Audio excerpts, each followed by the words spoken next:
Hello friends, welcome to my channel PK commerce study. तो friends, कैसे हैं आप लोग? उम्मीद है फ्रेंड्स आप लोग कुशल मंगल होंगे और अच्छे से अपनी पढ़ाई कर रहे होंगे। तो फ्रेंड्स, आज के इस वीडियो में हम लोग पढ़ने वाले हैं फिनेंशियल मार्केट का कुछ इम्पोर्टेंट क्वेश्चन जो कि आप लोगों के एग्ज़ाम के लिए बहुत ही ज़्यादा इम्पोर्टेंट है। बहुत सारे ऐसे स्टूडेंट थे जो कि कमेंट्स कर रहे थे, कह रहे थे कि मैम फिनेंशियल मार्केट का कुछ इंपॉर्टेंट क्वेश्चंस कवर करवा दीजिए, हम लोग का एग्ज़ाम होने वाला है तो एग्ज़ाम में कुछ हेल्प मिलेगा। तो आप लोगों के कमेंट्स को देखते हुए ही मैं ये वीडियो बना रही हूँ फ्रेंड्स, क्योंकि फ्रेंड्स ये क्वेश्चंस एग्ज़ाम में बहुत बार रिपीट हुआ है और ये क्वेश्चन आप लोगों के लिए भी काफ़ी इंपॉर्टेंट होगा। तो वीडियो के लास्ट तक बने रहिएगा। और अगर आप पहली बार हमारे इस चैनल पर विजिट किए तो सबसे पहले आप हमारे चैनल को लाइक करें, सब्सक्राइब करें और बेल बटन पर क्लिक करके ऑल पर क्लिक जरूर करें, ताकि जब भी मैं वीडियो अपलोड करूँ तो इसका नोटिफिकेशन सबसे पहले आपको मिल पाए। तो फ्रेंड्स, आज का क्वेश्चन है फिनेंशियल मार्केट का, बैंक क्या है, बैंक के कितने प्रकार हैं। तो सबसे पहले फ्रेंड्स, मैं आप लोगों को बैंक का सरल मीनिंग बता दूं, उसके बाद हम लोग समझेंगे बैंक के कितने प्रकार हैं। तो विभिन्न बैंकों के बारे में आप लोगों को इस वीडियो में पूरा डीप में एक्सप्लेन करूंगी, वो भी बहुत ही सरल शब्दों में फ्रेंड्स, तो बहुत ही अच्छे से आप लोगों को समझ में आने वाला है। तो सबसे पहले मैं आप लोगों को बैंक का एक सरल मीनिंग बता दूं फ्रेंड्स। जैसा कि आप सभी बैंक शब्द को यानी कि बैंक का नाम सुने ही होंगे। जैसे कि जब भी हम लोग पैसे का नाम लेते हैं, जब भी हम लोग पैसे के बारे में बोलते हैं तो हमारे मन में बैंक का इमेज ज़रूर आ जाता है, क्योंकि फ्रेंड्स बैंक ही एक ऐसा जगह है जहाँ पे हम लोग अपने पैसे का सुरक्षित रख सकते हैं, पैसे को रखते हैं। और जब हमें ज़रूरत पड़ता है तो ज़रूरत के अकॉर्डिंग हम लोग पैसे को निकालते हैं। कभी कभी हमें ज़रूरत पड़ता है तो हम बैंक से लोन भी लेते हैं। तो बैंक उसे ही कहा जाता है जहाँ पे हम लोग अपने पैसे को सुरक्षित रखते हैं या फिर हम लोग निकालते हैं, यानी कि समय समय पे विड्रॉवल करते रहते हैं। और फिर हमें अगर लोन चाहिए होता है, कभी पैसे की ज़रूरत होती है तो हमें बैंक के द्वारा लोन भी दिया जाता है। यानी कि एक आसान भाषा में कहे तो बैंक एक इंटरमीडियरी का काम करता है, जहां पर लोगों को या तो बचत पैसे रखते हैं या फिर जो पैसे लेने वाला होता है उसे उधार पैसे देता है। तो बैंक का काम ही होता है पैसों को सेव रखना, यानी पैसों की ही लेन देन की जाती है बैंक के अंतर्गत। तो उम्मीद है बैंक के मीनिंग को समझे फ्रेंड्स। तो चलिए अब हम लोग इसका शाब्दिक मीनिंग को समझते हैं कि बैंक क्या होता है और इसके कितने प्रकार होते हैं। फ्रेंड्स, हम लोग बैंक के मीनिंग को अब यहाँ शाब्दिक शब्दों में समझेंगे। बैंक क्या होता है हिंदी लैंग्वेज में हम लोग समझेंगे। बैंक एक संस्था है, यानी कि एक संस्था के रूप में बैंक काम करता है जो वित्तीय सेवाएं प्रदान करता है, यानी कि फिनेंस से रिलेटेड जो सेवाएं होती है, सर्विस देता है। जैसे कि यहाँ पे दिया गया है कि जमा स्वीकार करना, ऋण देना, निवेश सलाह प्रदान करना। एक बैंक एक प्रकार का वित्तीय संस्थान है और वित्तीय मध्यस्थ की श्रेणी के अंतर्गत आता है। यानी कि बैंक वह होता है जिसमें जमा को स्वीकार किया जाता है, ऋण दिया जाता है और इन्वेस्टमेंट के लिए उसे एडवाइस दिया जाता है बैंक के द्वारा कि आप किस तरह से अपना इन्वेस्टमेंट कर सकते हैं, आप पैसे को इन्वेस्ट भी कैसे करना, ये भी बैंक के द्वारा सलाह दिया जाता है फ्रेंड्स। बैंक जो होता है, बैंक अन्य वित्तीय उत्पादों की एक विस्तृत श्रृंखला भी प्रदान करता है। यानी कि ऐसा एक बैंक है जो कि वित्तीय यानी कि फिनेंस को उत्पाद करने के लिए एक श्रृंखला के रूप में भी कार्य करता है। जैसे उदाहरण के रूप में यहाँ पे बताया गया, वे ट्रेवल्स चेक बेच सकते हैं या फिर क्रेडिट कार्ड प्रदान कर सकते हैं। वे अपने ग्राहक को संपत्ति या ऑटो दुर्घटना के लिए बीमा भी प्रदान करता है। यानी कि फ्रेंड्स, बैंक बहुत तरह की सुविधाएं अपने अपने कस्टमर्स को देते हैं। यानी कि बैंक क्रेडिट कार्ड की सुविधा देता है। आज पहले ऐसा होता था फ्रेंड्स कि हमें बैंक में पैसे निकासी करने के लिए लंबी लंबी लाइनें लगनी पड़ती थी, लेकिन अब जब से कैशलेस हुआ है तब से अब हम लोग घर बैठे फ़ोन पे, गूगल पे के माध्यम से अब हम लोग पैसे का लेन देन कर लेते हैं। लेकिन फिर भी बैंक हमें क्या प्रोवाइड करती है? क्रेडिट कार्ड प्रोवाइड करती है, डेबिट कार्ड प्रोवाइड करती है। आप कार्ड के माध्यम से भी पैसे की लेन देन कर सकते हैं। और फिर अपने ग्राहकों की संपत्ति या फिर ऑटो दुर्घटना के लिए बीमा भी प्रदान करते हैं, यानी कि इंश्योरेंस भी देता है। अगर आप लोग बैंक में पैसे रखते हैं तो उसके माध्यम से, अगर आप फिक्स पैसे रखते हैं या फिर आप मंथली रखते हैं, बहुत तरह के अकाउंट भी होता है, सेविंग अकाउंट होता है और करंट अकाउंट होता है, तो बहुत तरह के अकाउंट भी होता है। तो जिस तरह का आपका अकाउंट होता है उसके अकॉर्डिंग आपको बीमा भी दी जाती है। वहीं जिन लोगों को पैसे की ज़रूरत होती है उन्हें बैंक से पैसे प्रदान किया जाता है, यानी कि अगर बहुत सारे ऐसे लोग होते हैं जिन्हें पैसे की ज़रूरत है, हमारे दिनचर्या में फ्रेंड्स हमें रोज़ कुछ ना कुछ पैसे की ज़रूरत पड़ती है, हमें रोज़ पैसे से लेन देन करना होता है, तो हम बैंक जाते हैं। बैंक से जब हमें ज़रूरत पड़ती है तो जितना पैसा हमें ज़रूरत होता है उसके अकॉर्डिंग हम लोग पैसे निकालते हैं। यहाँ पे बैंक आसानी से हमें पैसा हमारा दे देता है। तो यहाँ पर उन लोगों को इस पैसों का ब्याज बैंक को प्रदान करना पड़ता है, यानी कि फ्रेंड्स कभी ऐसा होता है हम लोग अपना पैसा अगर बैंक में जमा करते तो बैंक हमें अपने पैसे का इंटरेस्ट भी देती है। इसलिए हम कह सकते हैं कि बैंक एक माध्यम का कार्य निर्वाह है। सेवर यानी कि पैसे इकट्ठा करने वाला और ब्रोवर पैसे लेने वाले के बीच में लेन देन करता है।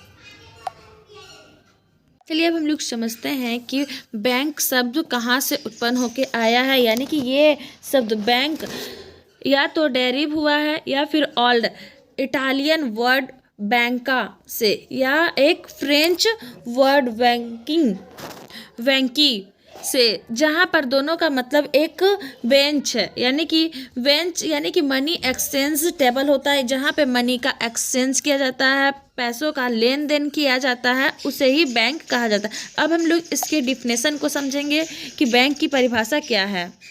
चलिए अब हम लोग समझते हैं फ्रेंड्स बैंक की परिभाषा।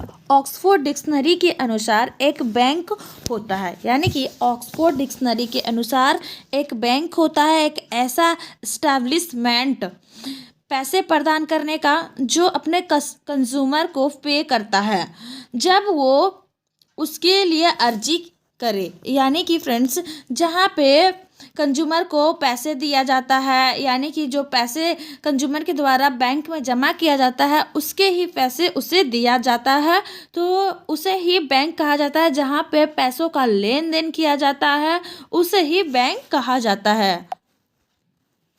अगर हम फिनेंस की बात करें फ्रेंड्स, यानी कि वित्त की बात करें, तब ये किसी भी ट्रेड, कॉमर्स और इंडस्ट्री का आधार होता है।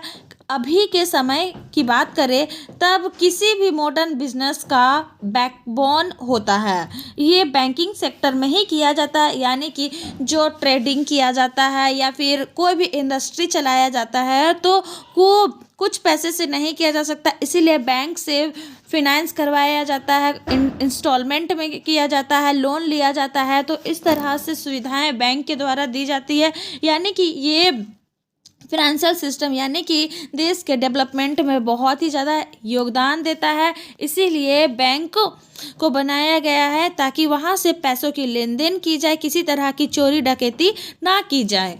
इसीलिए बैंक बनाया गया है जहाँ पे आसानी से विश्वास के साथ पैसे को जमा कर सकते हैं और पैसे की लेन देन कर सकते हैं। हम कह सकते हैं कि किसी भी देश की डेवलपमेंट उसके बैंकिंग सिस्टम के ऊपर पूरी तरह से निर्भर करता है। जितना बढ़िया देश का बैंकिंग सिस्टम चल रहा हो उतना ही बढ़िया देश उन्नति भी कर रहा होगा। यानी कि फ्रेंड्स जो बैंकिंग सिस्टम है वो अपने देश के इकोनॉमिक कंडीशन को बेहतर बनाने में बहुत ही ज़्यादा योगदान देता है। अगर बैंकिंग सिस्टम ही अच्छे से नहीं चलेगा तो देश की स्थिति बहुत ही तहस नहस हो जाएगी और बहुत ही वीक हो जाएगी। चलिए फ्रेंड्स अब हम लोग जानते हैं बैंक के प्रकार यानी टाइप्स ऑफ बैंक्स। बैंक्स के कितने प्रकार है? बैंक बहुत प्रकार के होते हैं, विभिन्न कामों के लिए अलग अलग बैंक बनाया गया है। चलिए सभी बैंक के बारे में हम लोग जानते हैं फ्रेंड्स कि कौन कौन से बैंक होते हैं और किस लिए बनाया गया है, कौन से बैंक को, ये सभी हम लोग जानेंगे। तो शेड्यूल बैंक, सबसे पहले हम लोग शेड्यूल बैंक के बारे में जानेंगे। शेड्यूल बैंक्स को कवर किया गया है रिजर्व बैंक ऑफ इंडिया 1934 के सेकेंड शेड्यूल के अंतर्गत। एक ऐसा बैंक जिसके पास पेड अप कैपिटल करीब 5 लाख या उससे अधिक का होता है, ऐसे बैंक की शेड्यूल बैंक कैटेगरी के अंतर्गत आने के लिए क्वालिफाई होते हैं। ये बैंक एलिजिबल होते हैं लोन लेने के लिए आरबीआई से, वो भी बैंक रेट में। यानी कि जो शेड्यूल बैंक होता है फ्रेंड्स, वो कवर किया जाता है रिजर्व बैंक ऑफ इंडिया के द्वारा। तो आप लोग ये भी याद कर लीजिएगा कि रिजर्व जो शेड्यूल बैंक होता है वो किसके द्वारा, कौन से बैंक के द्वारा कवर किया जाता है। तो रिजर्व बैंक ऑफ इंडिया 1934 के अंतर्गत, और ये 5 लाख रुपए से अधिक का पेडअप कैपिटल देता है, इसीलिए इसे शेड्यूल बैंक की कैटेगरी में शामिल किया जाता है।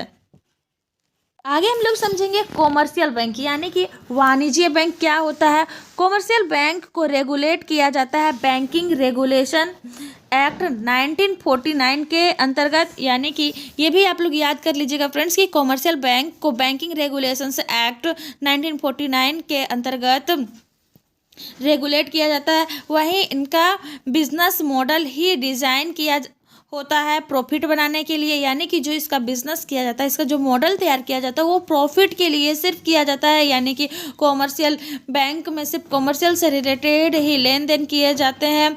इनका प्राइमरी फंक्शंस होता है डिपॉजिट को एक्सेप्ट करना और जनरल पब्लिक को लोन प्रदान करना, कॉरपोरेट और गवर्नमेंट। यानी कि सिर्फ यहाँ पे बिजनेस से रिलेटेड जितने भी लोन वगैरह दिए जाते हैं ये सभी कॉमर्शियल बैंक के अंतर्गत किया जाता है। देखिए यहीं पे कॉमर्शियल बैंक को भी डिवाइड किया गया है कुछ भागों में। देखिए यहाँ पे कौन कौन से पार्ट में डिवाइड किया गया है। Public sector bank, private sector, foreign bank और फिर रीजनल रूरल बैंक्स में डिवाइड किया गया। यानी कि कॉमर्शियल बैंक को 4 भाग में डिवाइड किया गया है। ये भी आप लोग अच्छे से याद कर लीजिएगा कि कॉमर्शियल बैंक को कितने भागों में डिवाइड किया गया है। तो public sector, private sector, foreign banks and regional rural banks में। प्राइवेट सेक्टर बैंक के अंतर्गत भी, इनके अंतर्गत बैंक्स ऐसे बैंक्स आते हैं जो मेजर स्टेक या इक्विटी धारण करते हैं। प्राइवेट शेयर होल्डर्स, सभी बैंकिंग रूल्स और रेगुलेशन जो कि आरबीआई द्वारा तय किए जाते हैं वो सभी एप्लीकेबल होते हैं इन प्राइवेट सेक्टर बैंक्स में। यानी कि फ्रेंड्स प्राइवेट सेक्टर बैंक्स में यहाँ पे शेयर होल्डर्स का लेन देन किया जाता है।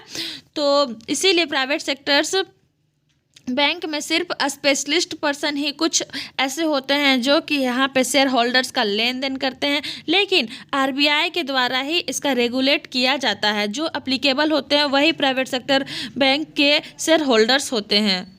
चलिए अब समझते हैं फॉरेन बैंक, यानी कि विदेशी बैंक क्या है। एक फॉरेन बैंक उसे कहते हैं जिसकी हेड क्वार्टर दूर देश में स्थित होता है, लेकिन ये भारत में एक प्राइवेट एंटिटी के तौर पे ऑपरेट कर रहा होता है। यानी कि फ्रेंड्स इसका जो हेड क्वार्टर होता है फॉरेन बैंक का वो विदेश में जाके स्थित होता है, उसका हेड क्वार्टर विदेश में होता है। लेकिन जो छोटे छोटे ब्रांच होते हैं वो सभी देशों में थोड़ा थोड़ा फैला होता है, तो उसे ही प्राइवेट यानी कि फॉरेन बैंक कहा जाता है। इन बैंक्स में दोनों ही देशों के रूल्स को पालन करना होता है। एक जगह से ऑपरेट कर रहे हैं तो दूसरे जगह से हेड क्वार्टर स्थित होती है।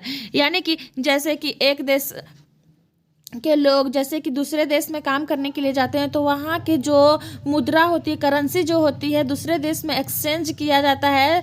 तो इस तरह से जो रूल्स रेगुलेशन होते हैं दोनों देश को फॉलो करना जरूरी होता है। इसे ही फॉरेन बैंक कहा जाता है। देखिए फ्रेंड्स यहाँ पे उदाहरण के रूप में भी बताया गया है। फॉरेन बैंक के कुछ एग्जाम्पल दिए गए हैं। City bank, standard chartered bank and HSBC Bharat के कुछ लीडिंग फॉरेन बैंक है। अब आगे में हम लोग देखेंगे कि रीजनल रूरल बैंक्स क्या होता है। यानी कि रिजर्व ग्रामीण बैंक्स, ये जो ग्रामीण एरियाज में स्थापित किए जाते हैं ये भी शेड्यूल कॉमर्शियल बैंक ही होते हैं, लेकिन इन्हें एस्टैब्लिश किया गया होता है मेन